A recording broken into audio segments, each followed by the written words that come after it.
What up, Gripsters and random YouTubers? Evan here for Grips.com, continuing with Project Get Me Stackin. Today's question comes from Jake, and it goes like this. Hey, Evan, I've been a part of the Grips team for about 3 to 4 months now, and I was hoping to get some advice. I started out with a $50 bankroll, busted it, another $50, busted it, and then another $100. When I had to deposit for the third time, I decided it was time to really put my head down and become a profitable player.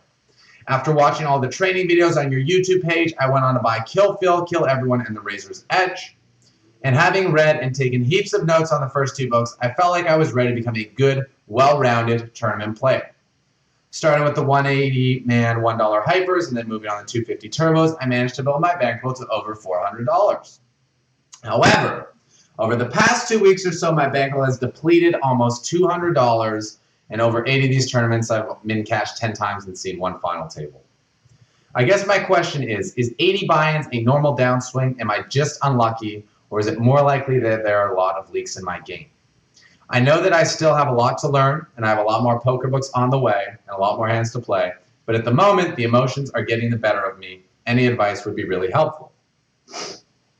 So I think we can all relate to this. And let me begin by saying that yes, this is totally within the realm of possibility. When it comes to MTTs, especially large field ones, odds are you're going to finish outside the money quite frequently. As you play large samples, the possibility for these dry, non-cashing spells to be strung together becomes very much within the realm of probability. But hitting a bigger score also definitely enters this realm. I've heard of 100 buy-in downswings and MTTs from great players, and in terms of makeup numbers, I don't even want to get into how ridiculous they can get. But what I do know is the great majority of good players who hit these spells do find their way out because they're playing a style that allows them to get those high-paying spots, which will easily wipe out an 80 buy-in downswing, no problem. Just think about how many buy-ins first place pays in some events, and if you're playing a style that allows you to reach these spots, then it's all good. So in this video, I'm going to go over some tips to help you get your mind offset downswing and to get you focusing on things that will get you back to your winning ways faster and in greater numbers. I'm going to discuss a few common pitfalls that come with being in a downswing and often lead to self-fulfilling prophecies of extending said downswing. I'm going to share some advice about immediate action you can take and immediate action I usually take when going through dry spells. And finally, I'll touch on some tips to maximize the likelihood, to minimize the likelihood of big downswings in the future. I could give you ones to maximize it, but I don't think you want to hear those. So let's start with the most important thing, which is getting your focus and energy in the right place. It's pretty typical when in a downswing to constantly ask ourselves, what did I do wrong? Why am I experiencing this? But thoughts like, man, will this ever end? Or maybe I'm just not a good player after all. They empower the downswing. And these are not the type of thoughts you want to be focusing on. Oftentimes, you haven't actually done anything wrong. You're simply experiencing variance. Hot runs are going to come with cold runs. It would be an extreme statistical anomaly to only experience one side of the spectrum, to run bad forever or to run hot forever. It's just something that doesn't happen once you play enough games. So instead of focusing on what you did wrong to lose these buy-ins and get into this downswing, which may lead to unconsciously repeating any bad behavior, focus instead on what you did right to build your role in the first place and experience that upswing. Clearly, you must have done something right to win over 120 buy-ins and to take 100 to 400 by following proper bankroll management. So identify what those things are so you can keep doing them. Replace those negative, fearful thoughts with empowering thoughts like, what do I know strategically that makes me a better player than my opponents? What are my best characteristics that make me a great player? And when you think about those, you'll focus on doing those things, and they're going to get you back to winning. Building on this, it's really important to not let your bankroll be the sole judge of your abilities as a poker player and your successes, since it's destined to fluctuate. Variance and swings are usually more significant than our expectation. So if you base your skill on your roll size, you're going to think you're way better than you are, and at the same time think you're way worse than you are much more often than you should. Your assessment of yourself shouldn't fluctuate like this. It should be pretty steady. So if instead you focus on, in what ways have I changed my game to become a better player, or what leaks have I plugged recently, you will see that you're always becoming a stronger player. And this way you'll have something to look to that's more consistent and more accurate in its depiction of your abilities. So don't let your poker tracker or your hold and manager graph control you. I used to obsess with being at my all-time peak in my graph at all times. And the dips and waves are just something you're going to have to embrace. They encourage you to do different things and develop as a player, a full, well-rounded player in different ways. So doing that will get your focus in the right place and put you in a strong position to grow. Now, let's grow. So you got to be honest with yourself and take time to look at your own play. This is the only way you're going to improve. It's easy to start blaming everything on bad luck when running bad, but it's important to own up to what you're not bringing to the table. So again, ask yourself, what was I doing before when I was winning that I'm not doing now when I'm losing? It could be something that's while you're playing, or it could be something that's before or after you're playing. And you'll identify these little winning habits that you need to reincorporate into your routine, which will get you playing your best game sooner rather than later. Downswings are definitely something you have to wait out. Spells of bad luck are followed by spells of good luck. It's just the law of large numbers. But if you are making mistakes that you don't need to make, you'll be waiting out the downswing longer than you need to. So be proactive, but in the right areas. Don't move up limits to try to get out of it. Instead, move down limits so you can rebuild your confidence by playing against players you know you can crush. Confidence is a key, one of the most key elements to winning poker, and it's one of the first things to go when you're in a downswing. So do what you can do to bring that confidence back. I personally think that downswings are the best time to acquire some new knowledge.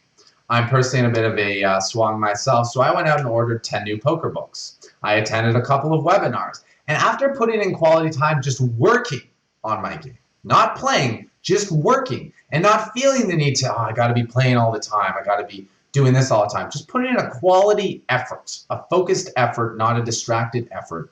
My confidence is rising very quickly, and I'm excited every time I play again because I have something new to experiment with and bring to the table. I can see myself adding new dimensions to my game.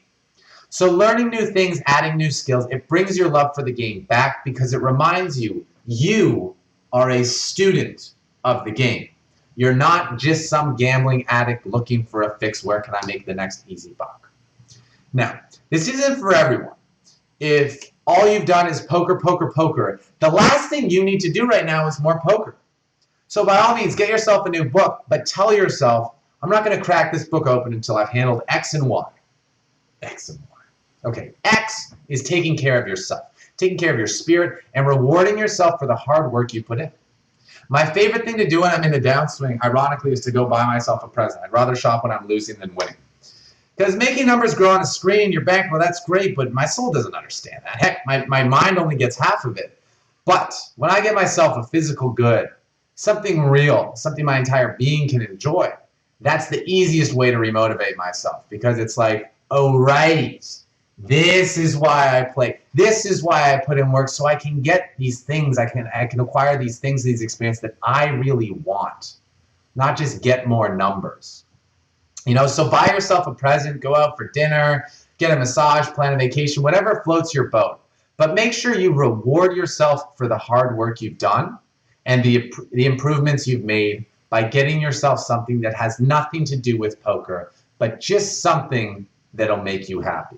It doesn't have to be expensive. It doesn't have to be anything wild or extravagant. Just something that when you get it, you're gonna feel good. Okay? Now, why is taking care of your obligations, be it family, friends, financial, whatever you've been ignoring while you were playing, you got to take care of it because it's easy to do that when you're in a winning spin. So take some time away from the game to enrich the other areas of your life.